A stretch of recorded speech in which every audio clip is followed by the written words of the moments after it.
¿Cómo surge la idea de este centro de rehabilitación post-COVID? Si es de alcance provincial y cuáles son los criterios que aplican ustedes para tomar a los pacientes recuperados de COVID. Bien, ustedes saben que con esto de la pandemia de COVID hay una cantidad de pacientes que necesitan estar en terapia intensiva, necesitan estar un tiempo prolongado en terapia intensiva, necesitan tratamientos a veces agresivos para el cuerpo, necesarios, pero agresivos. Y los pacientes durante esta internación de la terapia intensiva sufren un desacondicionamiento físico importante. Quedan, cuando pueden lograr el alta infectológica, cuando mejoran sus parámetros que les permite salir del respirador, empiezan a sufrir todas las consecuencias que le generó esta lucha que tuvo su cuerpo contra el COVID. Entonces, esto implica una debilidad muscular generalizada, a veces trastornos deglutorios, en general falta de fuerza, fatiga permanente, situaciones de falta de aire, en algunos casos trastornos cardiológicos. Todas estas síntomas y signos que empiezan a aparecer posterior a la día de estos pacientes en las terapias intensivas requieren un tratamiento específico de rehabilitación. Estos tratamientos se empiezan a realizar durante la estadía en terapia intensiva, pero empezamos a ver que era necesario contar con lugares donde podamos aplicar todas estas terapéuticas personalizadas para cada paciente de acuerdo al grado, a la gravedad del caso. Empezamos a aplicar este tipo de terapias que son multidisciplinarias, que se hacen con kinesiólogos, fonoaudiólogos, terapistas ocupacionales, psicólogos, médicos, y la idea es empezar a abrir salas de rehabilitación intensiva post-COVID. En este proyecto inicial, la idea es trabajar con algunas camas en el Hospital Buque Roldán, otras camas en la Clínica Madre Teresa de rehabilitación y otras camas en la Clínica Pasteur de rehabilitación. No todos los pacientes que pasan por un proceso así van a necesitar una internación de rehabilitación, pero sí algunos, y esos pacientes necesitan una atención personalizada, integral e intensiva. Es muy temprano hablar de estadísticas, imagino yo, en esta situación, ¿no? Pero se dice, por ejemplo, que hay algunos pacientes recuperados que manifiestan secuelas en cuanto a la cuestión cardíaca. ¿Qué otras secuelas puede llegar a dejar la COVID y que ustedes pueden atender en este proceso de rehabilitación? Ya le digo, lo primero que uno observa cuando conoce a estos pacientes y empieza a trabajar con estos pacientes es el grado de debilidad muscular, lo que nosotros le llamamos polineuropatía del paciente crítico. Es el grado de debilidad muscular generalizada que tiene el paciente. Esto en general va de la mano con la cantidad de tiempo que tuvo que estar internado en terapia intensiva. Entonces nosotros nos encontramos con pacientes, muchos con enfermedades preexistentes, muchos con trastornos de salud preexistentes, que estuvieron varios días en una terapia intensiva, en posiciones complicadas, intubados, intervenidos permanentemente y extremadamente débiles. Entonces, lo primero que nos encontramos es esta debilidad osteoarticulomuscular severa que tienen estos pacientes. Después, nos vamos encontrando con las distintas secuelas que genera la enfermedad, muchas veces la enfermedad y muchas veces las acciones que hay que hacer para combatir la enfermedad. Entonces nos encontramos con trastornos respiratorios, insuficiencias respiratorias, alteraciones ventilatorias, trastornos cardiológicos. En algunos casos nos encontramos con afectaciones neurológicas, circulatorias. En realidad, como en todo, esto ya se ha dicho muchas veces, un poco estamos aprendiendo de esto con estos pacientes, a ver cuáles son las cosas que van apareciendo. Un poco nos basamos mucho en las distintas experiencias que van teniendo los países que han sufrido la pandemia en este proceso agudo de la pandemia antes que nosotros.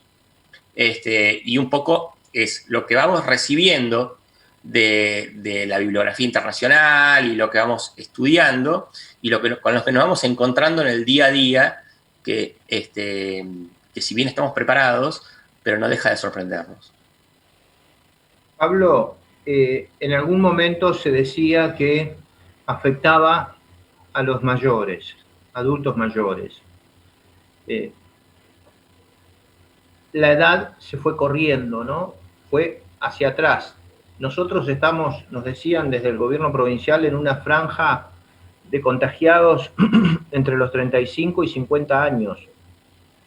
Este es el promedio en el país, el promedio etario en el país, o también a nivel nacional y mundial se ha ido corriendo hacia atrás en edad por contagio.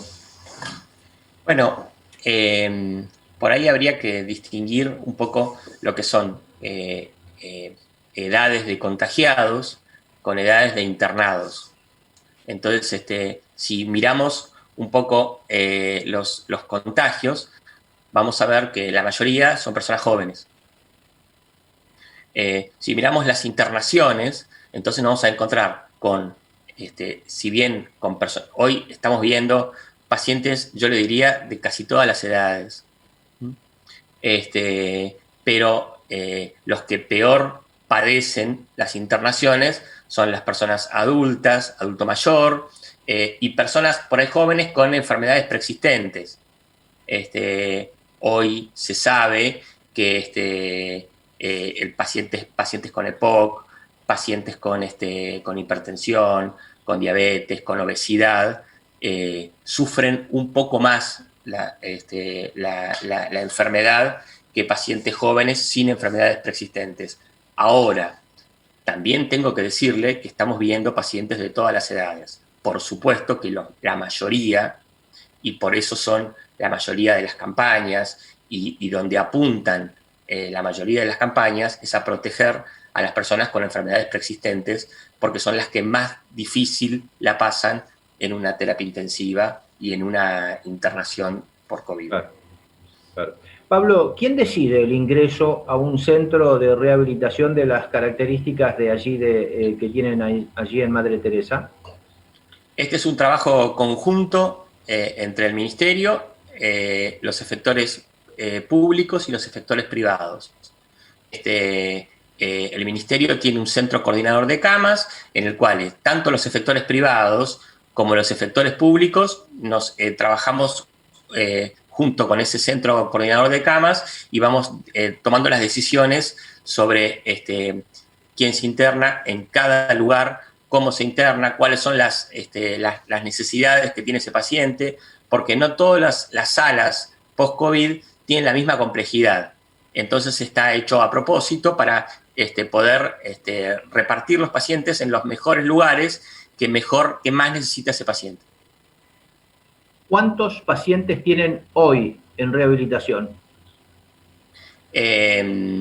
Nosotros en este momento en Madre Teresa nosotros estamos internando casi todos los días uno. Lo que pasa que las clínicas de rehabilitación tenemos nuestros pacientes que, la pandemia no quita que sigan apareciendo, la gente siga teniendo ACV, que la gente siga teniendo accidentes de tránsito, siga teniendo todas las patologías que necesitan rehabilitación. Entonces, los centros de rehabilitación, tanto Madre Teresa como Clínica Pasteur, como el Centro de Rehabilitación del Hospital Bucar Roldán, tienen sus propios pacientes que ya los venían teniendo desde antes. Entonces, con el correr de la pandemia, con la necesidad de generar estas internaciones por COVID, empezamos a recibir estos pacientes. En Madre Teresa nosotros ya tenemos 5 pacientes internados y pensamos que vamos a tener bastantes más en el correr de las semanas. Clínica Pasteur también tiene un porcentaje creciendo de pacientes con COVID, y el Hospital Bucar Roldán estamos inaugurando una sala específica para empezar a trabajar con estos pacientes. El Hospital Bucar Roldán es el hospital que más está trabajando en el periodo agudo por pacientes con COVID. Entonces, estamos instalando en este momento la sala que va a tener que ver con la atención de la rehabilitación de estos pacientes. Me preguntan, y ya lo liberamos, Pablo, me preguntan qué tiempo lleva en días el proceso de rehabilitación de un paciente COVID. Mire, la realidad es que hoy no tenemos tiempos. Lo que sí le puedo decir es que igual, hay que hacer una diferenciación acá. Una cosa es una internación para rehabilitación post-COVID y otra cosa es un proceso de rehabilitación post-COVID. La internación de rehabilitación, nosotros creemos que va a ser una internación corta para los objetivos que vamos a intentar hacer. Internación corta en rehabilitación, estamos hablando de 2 semanas aproximadamente. Ahora, el proceso de rehabilitación post-COVID son largos, son lentos, se requiere mucha paciencia, y nosotros estamos pensando en tratamientos de alrededor de 4 a 6 meses en algunos casos. Ya en este caso, en forma ambulatoria, no internado. Claro, claro. Hay mucho trabajo por delante, Pablo, ¿no? Teniendo en cuenta la cantidad de contagiados, que ya superamos los 20.000, hay mucho trabajo por delante. Sí, bueno, es el momento que nos toca ahora a nosotros. Usted sabe que el proceso de la pandemia genera acciones de prevención, genera acciones de atención a la persona y genera acciones de rehabilitación. Por el desarrollo que ha tenido la pandemia, nosotros estamos ingresando a ese proceso, si bien ya lo venimos haciendo, estamos en el momento, este es nuestro pico, por decirlo de alguna manera. Pablo, muchísimas gracias. Vamos a seguir hablando. Un fuerte abrazo. Cómo no. Un gusto. Adiós, hasta luego. Que esté muy bien. Adiós. Pablo Coronel ha pasado por La Primera Mañana.